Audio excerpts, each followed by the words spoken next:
Welcome back to the channel, everyone, and in today's video I will be going over pen testing medical devices, aka biohacking, aka medtech, and pretty much I'm just going to give you a brief overview, high level of pen testing medical devices, but mainly the key point I am going to touch on is BLE, Bluetooth, hacking for the medical devices, and some of the key tools that I use, mainly some of the main ones that I use today.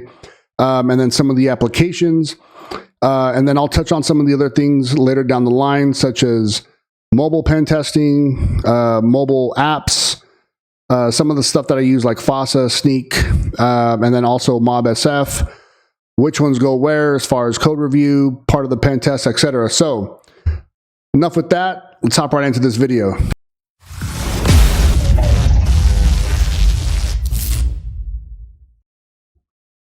Rocking this Splunk veteran shirt for the first time.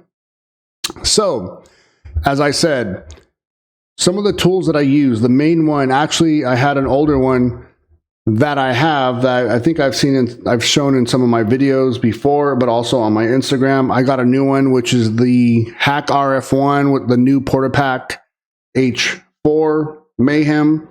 Also got this different antenna. Well, that not stock antenna. It did come with a nice set of antennas, though, different ones, more so than the previous version. I had the old school one, like one of the first ones that came out, first PortaPacks. This pretty much is a great device for Bluetooth overall, mainly specifically why I use it, and there's a couple other ones that I want to buy just to test out the differences. However, this pretty much is as far as I would say, the best overall tool for SDR frequencies, radio frequencies from all different spectrums, especially BLE Wi-Fi, which a lot of BLE, RFID, NFC, and Wi-Fi, which a lot of the medical devices do have. So this one will come in handy, especially on the jamming aspect.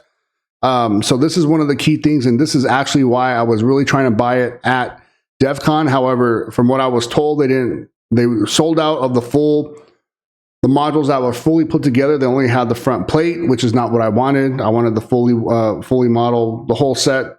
So I just placed the order when I was at the Airbnb and waited until it got shipped at the house. So that's pretty much the main one. One of the main ones with the overall spectrum of not just BLE, but Wi-Fi, NFC, RFID aspects. The second one that I like using, this one pretty much is plug and play in Kali, and I believe all other Linux operating systems as well, or flavors of Linux. This one is the Senna UD100. One of my friends where I'm contracting at for Blue Goat recommended this one. This one is literally like a charm. Now on Windows, you could download and activate the driver. However, it literally is just plug and play. And you run your command to start up BLE. And you will see this on there to make sure it is running correctly. That one pretty much is also my go-to. Now, this one right here is different. They have different types of these. These are the NRF, and I forget the number digits. NRF, let's see if I could pull it up here. I always forget this number. NRF 24593, some shit like that. So, anyway, they have different flavors of these, meaning there are different types of models, different companies that make them. I got this one off of Amazon because it came in the fastest. It was next day, overnight. Plus, it also comes with, though I got the different kit with the 3 different modules where you could plug in, and I believe from what it said, certain devices you could also get some firmware taken off the device. These are some of the 3 different adapters. I think it had, yeah, just 3 plus the USB.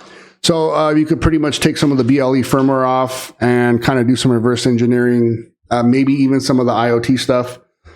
But if I read it correctly, I haven't used those yet. I just got them just in case if I do need them, but mainly it was just for this.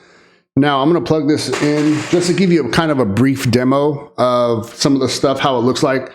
This is the software called NRF Connect. This is the first one that I use when I go in for Bluetooth As far as some of the, I would say more of the quote unquote, I hate putting it like this, but light recon, because I like to do a lot of my recon on Kali. But I'll usually, when I do Bluetooth testing, when I'm at my setup at home on my desktop, I will use this with NRF Connect. I will have this onto my laptop, my black box, which is pretty much dual booted with Kali on my D drive, and then C drive is Windows. So I will use that and do it simultaneously. Obviously, my main recon and all that stuff, enumeration for Bluetooth, is going to be off of this. But a lot of the, one second. A lot of the tools or a lot of the medical devices that I've seen so far and read, as far as pretty much, let me take a step back. You're going to get, first of all, these are real processed heavy. So you're going to have to follow a real strict process on the testing. However, it makes the testing easier as far as doing your report, especially if you do not have an automated process. Now, you're going to get all the documentation as far as the firmware, software, app, hardware, how it's utilized, the whole nine for these medical devices. So you're going to see what a lot of them actually do and how they are tested in their own environments before they are shipped. So pretty much most of these medical devices are shipped to me at my office, my office is at a work co-environment, work kind of like a WeWork. It's called NuvoDesk. So they are shipped there. They don't like to ship to your houses because of quote unquote porch pirates. Now you have to get flying in. Obviously, if it's a big ass MRI, then I'm going to ship that to your house. But you're able to see these and some of the testing of the tools. So a lot of the Bluetooth stuff has NRF Connect on them. So that is one of the ones that I'm going to start with. And I'm just going to kind of show you guys that, how it looks real quick. 1 second. So here we are, we're at NRF Connect. Now there's two, you're going to have your main desktop. When you open up your main desktop, that's going to be the one to download certain tools. Now, if you see up here, it's going to say Bluetooth. Well, you can't see it. Right above where it says select drive, it's going to say NRF Connect for desktop, Bluetooth low energy standalone version 404. So now if I take off the USB, it's not going to have anything, right? So you're not going to be able to use this unless you have that NRF 24095, whatever. Now I plug it in. It should pick it up automatically. Select device. There it goes. Now we're going to go ahead and click here. So now it's pretty much going to load, have your adapter, generic access attributes. You got your settings button, options, sort by signal strength. Let's go ahead and do that. Active scan, so you could have it time out, every 60 seconds is what I have it. Filter out by your device name or MAC address. So now we're pretty much going to go ahead and start scan. And now, as you see here, it's going to pick up all the different ones, all your different devices within the area, or as long as, or how far you can read.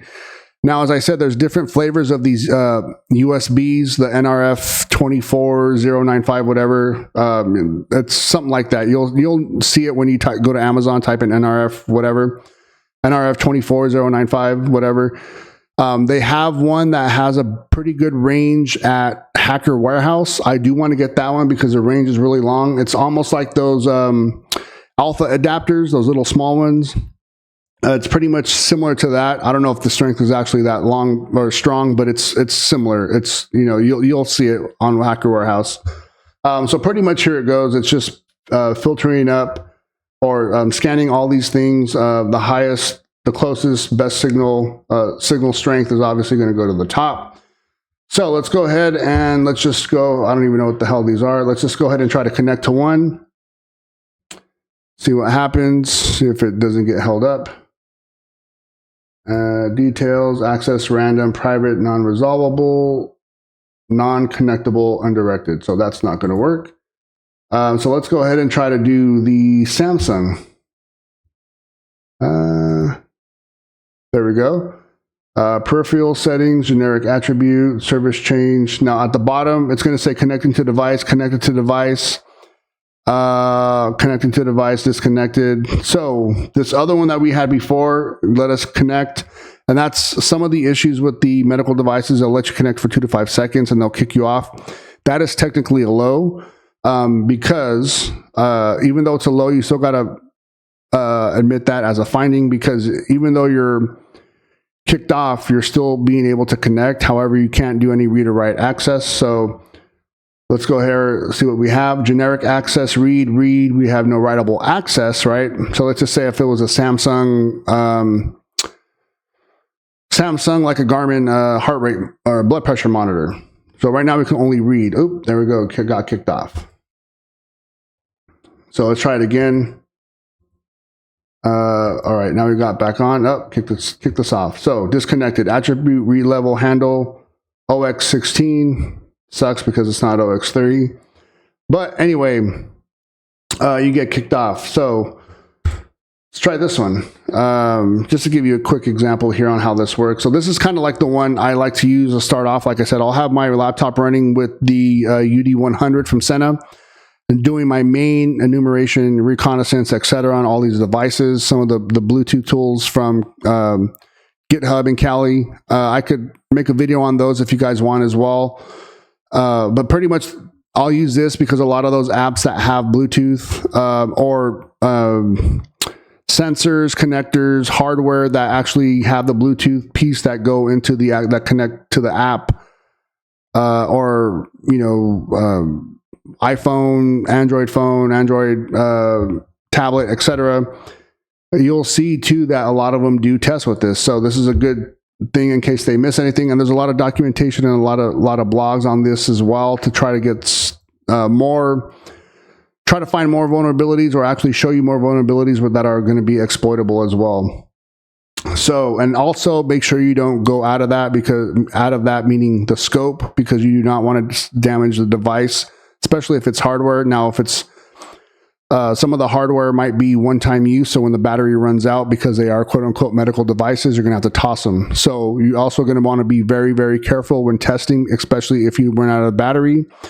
Make sure you turn them off correctly, because if not, you're going to be asking them to ship another one to you, which is, I think I did screw that up. It might maybe the battery was faulty, but I did have that issue happen to me before.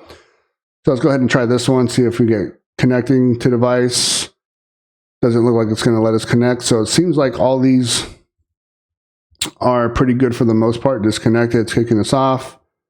Connecting to device. Doesn't look like it's going to let us connect. Let's go ahead and try this one. And does not look like it's going to work. So just a quick little video on the Bluetooth elements and some of the tools that I use. This is pretty much my basic rundown with this app as far as Bluetooth, seeing if I can connect, if there's anything where I can maneuver in or out or read or write, whatever I see on the device. And then also some injection stuff by uploading certain PDFs, depending on the style of the app and or device and the actual device itself on what it's actually doing. Not just the app, but also the device, meaning, is it a blood pressure? Is it stuff I got a sensor that's on your body that is going to create a PDF, and I can inject some kind of PDF that's going to be able to have a Bluetooth vulnerability, etc. I'm just throwing out an example there on how to test the Bluetooth, but something like that where now I could replay it back and read that information from here, from the device, right? Because those are, the BLE is considered an entry point to the device in and outbound. So that's the video, guys. Please like, share, comment, subscribe, and I'll be going over some of the other stuff as far as medical device pen testing, doing some of the stuff on MobSF and some of the other tools. And then the next video I'll probably do is being able to have burp on here on my desktop, and then being able to set up the proxy, downloading the burp certificate onto an iPhone, Android. My phones are Android, so I'll be an Android phone, and then being able to test out the apps and seeing the app traffic onto your burp, and then also seeing if we can get that onto Kali to do some kind of SSL stripping. That way you could actually see most, if not all, the app traffic on there as well. So again, that's the video, guys. Please like, share, comment, subscribe, and I'll see you guys on the next one. Have a good one. Peace out.